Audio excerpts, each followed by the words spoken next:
Good day, everyone. In today's lesson, we are going to discuss all about the pen tool or the simple use of pen tool. So without further ado, let's start. I have here two pictures, my car and the road.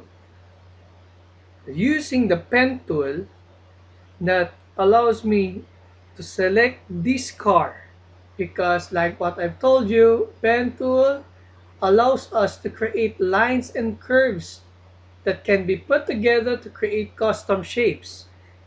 So we have here our pen tool, or you just press P.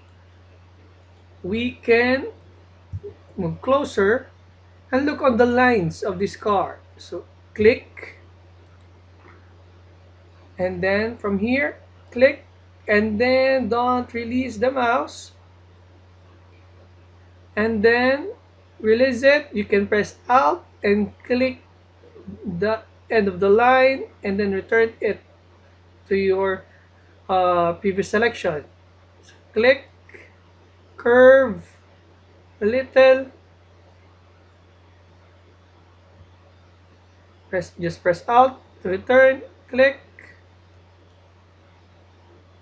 Of course, if you don't need to curve it, no need.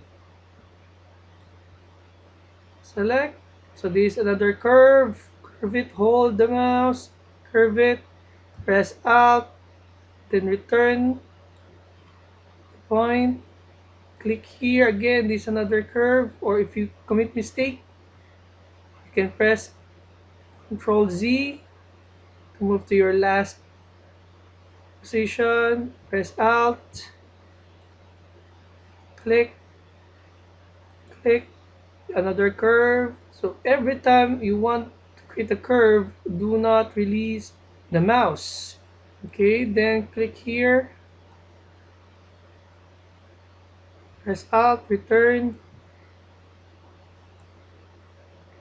So this pen tool is more good, especially if the color is almost the same with your object. So click here, click, and then click from here,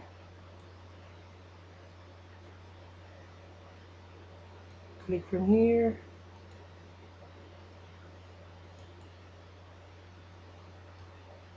If you can see, I have this kind of curves.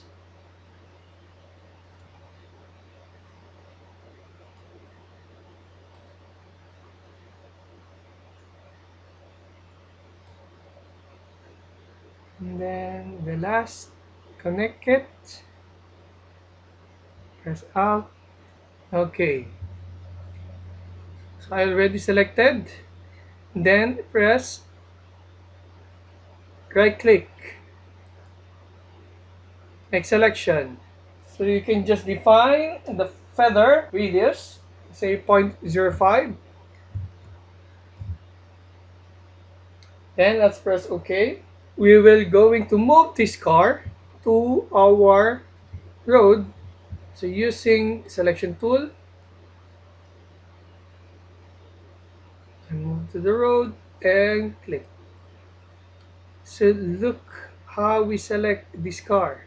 So you can just align using Control T of free transform.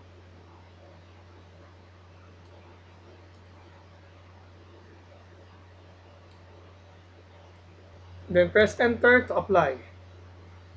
So that's how we use our pen tool. Very simple.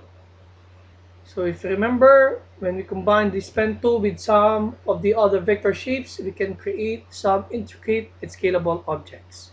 So I hope you like this video, you learned something for today. Thanks for watching.